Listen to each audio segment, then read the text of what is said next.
Hello from the Music Interview Corner, guys. Today I have the Dwarf Metal legend Windrose for you, and I'm here with Francesco. Hi, Francesco. Hi. Hi everyone. Thank you for inviting me. I mean, it's a pleasure to be here. Oh, thank you so much for taking time, and I love your shirt. I already admired your shirt earlier because it says, I'm a dwarf. Yeah. Yeah. So you have a brand new studio album coming out. Your sixth studio album, Trollslayer, will be published on October 4th. And the question is, what can your fans expect? This new album, it's a more complete album compared to the previous one because we wanted to go back a little bit to the roots of dwarf metal and bring back some elements that we had in the previous albums, like folk stuff and more faster songs, faster riffs and also some harsh vocals, some extreme technique. So, I mean, it will be complete. You have the sad songs, you have the happy songs, party songs, you have the fast songs, you have the folk, you have, you have everything. In our opinion, is the most complete album that we ever made. Yeah, I can confirm that. I listened to it today from Oh, top to bottom, and nice. it's amazing. And what is Don't your favorite? spoil, don't No, spoil. I won't spoil. I will say a little bit, but not too much. Do you have a favorite song on Trollslayer? Let's say that my favorite one is No More Sorrow, Mhm. probably the last one, because it has a special taste and also is more personal. Um, let's say that the songs that we made, they are all made, with heart and with passion, etc. But if a song must be one of the hit, one of the singles, it has to respect um, some restrictions. It cannot be a single and it's like 7 minutes, for example. It cannot be a single and talk about, you know, deep and deep and hard stuff to understand, because the singles usually are made for the big numbers, and so we are musicians, but we are also businessmen, so we have to know what we are doing, no? In the last song of the album, usually this stuff is not required. You can put whatever you want. So probably uh, the last song of the albums, this one, but also the other albums, is the most personal, the most creative, the most also the most uh, emotional, let's say. Yeah, No More Sorrow also stood out to me. It really touched me. I got even a little bit sad because the other songs, like the Great Feast Underground, has this total party vibe, and I was really like feeling a bit sad and touched when I listened to No More Sorrow. Nice, nice. It's a good thing. I Yes. mean, when I do the lyrics, uh, I try to express my feelings. No, I'm the one doing the lyrics, and I try to express 100% some concepts, some topics, work around some topics that could be also sad stuff, because music is also like this, life it's also like this. It's not just the Great Feast Underground, our lives. Yeah. The moments of happiness in our lives are very few, they are like a spike of happiness, and then we go back in problems, in a struggle of every day. So it's normal, no? That is like this.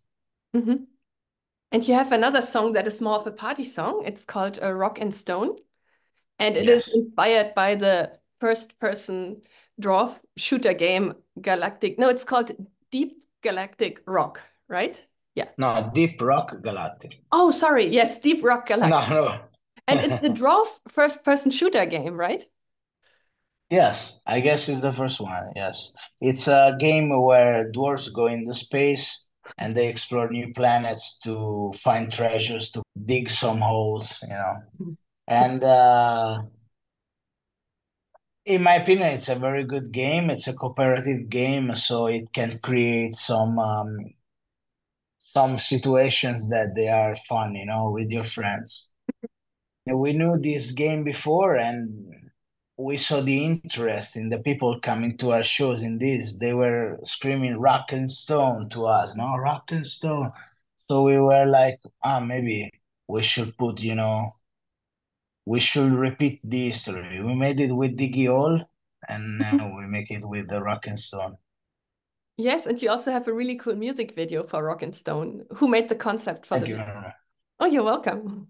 The concept of the video was made by us. I mean, with all the details, but the storyline, etc., was made by the director Ivan or Ivan. That is, it's a man working for a company in Serbia that they are used to make a lot of stuff for the television and national television, and also for the international music business. I remember that bands like Sabaton went there, or other bands like this, So a very good studio for video clips.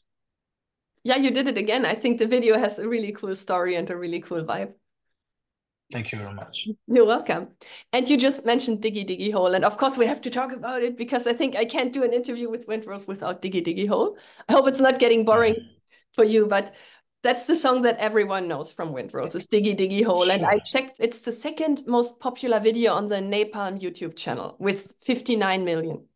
It has a lot of views, and to be honest, we were not expecting so much. We knew that it was a good song and very catchy, but uh, viral like this, we didn't expect it.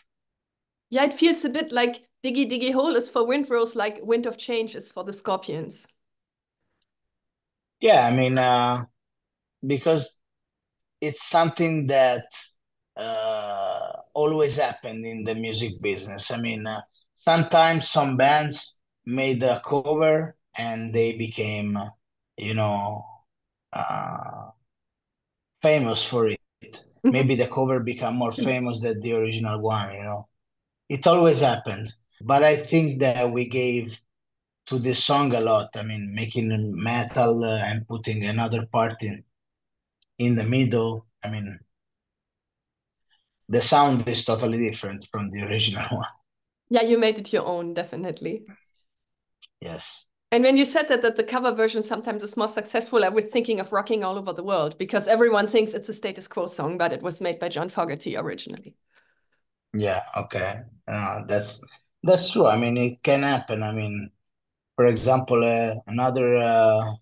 let's say another example, maybe from more modern times. I remember a band that's called Bad Wolves, probably, Mhm. that they made a cover of the Cranberries, I guess. I mean, and they released it the day she died. She passed away. I don't know how they made it. I mean, how is possible that they had the song ready and the video ready for that day? I really don't know, to be honest. But it was, it reached like 500 millions and stuff like this. And how did Diggy Diggy Hole change your life and your career? Diggy Diggy Hole was the best ramp for the success that we could have. So it changed our career because it became an international phenomenon. So it means that our name, our music arrived to a lot of people, millions of people. Okay. So it means that also this gave us the possibility and the chance to be listened uh, by millions of people that Mhm.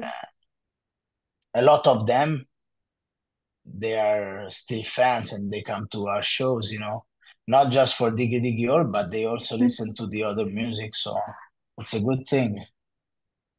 Your music is called Dwarf Metal. And Yeah. in the latest Snow White movie, dwarfs were cancelled. because someone at Disney didn't understand that they are mythical creatures.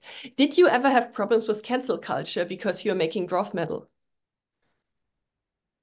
To be honest, no, because I mean, people that they are not dwarves in a fantasy way. I mean that they have a sort of it's not. I don't want to call it sickness, but I don't know the word in English. Like a syndrome. What is it? Yeah, like a I don't know. condition. A condition. The people that has this kind of condition, to be honest, they are very proud that we make this music, Mhm, and they are happy to be part of this. Because, for example, I remember one guy in Brazil that was lifted by his friends, and I see him on Diggy Diggy Hole. He was screaming, singing like a crazy. mhm, And I grabbed him, and then we started to sing together Diggy Diggy Hole, for example. And I mean, there is also nowadays, I mean, in these days, uh, a stand-up comedian used to be a dwarf mhm, as a music entrance, for to mhm, start his show. I mean, and he's a dwarf. I mean, mhm, a real one. He has this condition. So why should we be, uh, you know, restricted in mhm, this? If people is enjoying everything and enjoying life, even if they have a condition that in the past was like sort of taboo. Like, mhm, poor guy, he has this condition, or poor guy, he has this other condition. I mean, nowadays, the world is made of more than 7 billion people, and we are all different. And if you can enjoy your life with the stuff that you got, from the nature, from whoever, uh, why not? I mean, and the problem of cancel culture is it's a big problem. I mean, I don't want to say much because nowadays when you say something, you it's get always canceled, wrong. No, right? I mean, Yeah.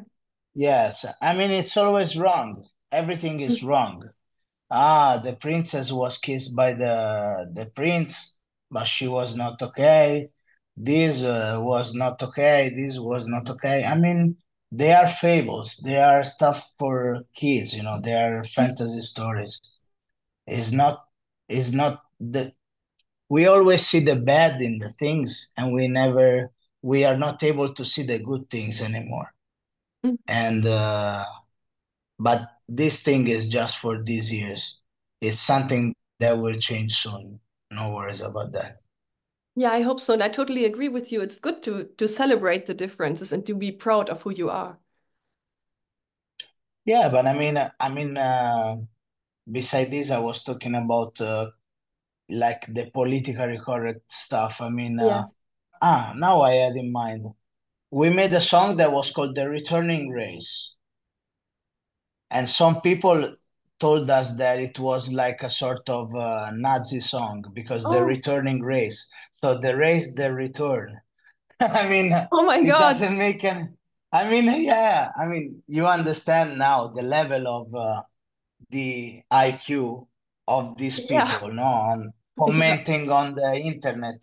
We are talking about dwarves. We are dressed like dwarves, and you put stuff that it's old, like 80 years old, and it's totally wrong. Why you put it in the middle? So, Yes. you the people on the internet the problem is that the people on the internet they gave them the right to say bullshits and nothing happens. So you know this is what we have for the moment. It will change in the future, no worries. Yes, I hope that too. And I have multiple friends who are actors and they have this condition who are little people. And they were very sad when the dwarfs were canceled from the Snow White movie because that's the roles that they want to play and that they can play. And so I think, yeah, we have to turn it in the right direction and not in the wrong direction. Yeah. Yes, what is the next direction there? I was called. Cappuccetto Rosso, the girl with the red hood. I Yeah, don't know the Little fable. Red Riding Hood. Yeah, I mean, I know just in Italian it's Cappuccetto Rosso, no? And what is the next one? The next step is that the wolf is a good guy and Yeah, cheer him in the house. I mean, if you do like this, it doesn't make any sense. The whole story, you know. yeah, that's true. That's so So, true. Maybe they could even get married and like have accept each other for who they are. yes, Then the wolf and Little yes, Red Riding Hood get married, and yeah, no, I know what you mean. It's just gonna turn into utter comedy at some point. yeah. The wolf, the girl, and also the hunter all together. Yeah, maybe they can have like a polyamorous relationship. Poly Oh my God. Yes, yes. Why not? It will be the best for nowadays, for our times, no? I mean, Yeah, we it should will pitch be that to Disney. Let's see what happens. yes, yes. Oh yeah, but on October 4th, that's not only the release day of Trollslayer, it is also the start of your tour because you're going on a big European tour with Hammerfall and Powerwolf. Are you already excited? Yeah, I mean, we are excited. We are ready. The crew that we have is a fantastic crew, professionals. So I'm not worried on the technical stuff. And also the concert is like 35 minutes. So I mean, for us, it will be like yeah, I will spend more time dressing myself with the new costume than on stage. So Oh because yeah, I need 1 hour to get dressed, and then I stay on stage 35 minutes. So cool. Yeah, it's also kind of comedic that the dressing time takes longer than the actual show. yeah, I mean, yeah, for this tour is like this because we are three bands and we are with big bands, big acts. Uh, but for our tour, headliner tour next year, it will be normal time. So if the people like us, the new fans that will find, or the old fans that want to see also the some new songs, and new stuff, you have to come to the headliner show as well. Of course. And you are the one who not kind of designs the costumes, like you develop the ideas and then you give it to the costume maker, to the seamstress. Is that right? Yeah, I mean, I'm the one usually to think about this stuff for the fantasy stuff because I was more into also LARP or role play live. So uh, I'm more into this stuff, and the guys rely on me for this. And it's cool. Your costumes look really cool. Thank you very much. You're welcome. And I have to ask you, that's my favorite question. What's the craziest thing you and your bandmates have ever done on tour? The craziest thing, I don't know, because every tour it happens a lot of things. So uh, to be honest, we are very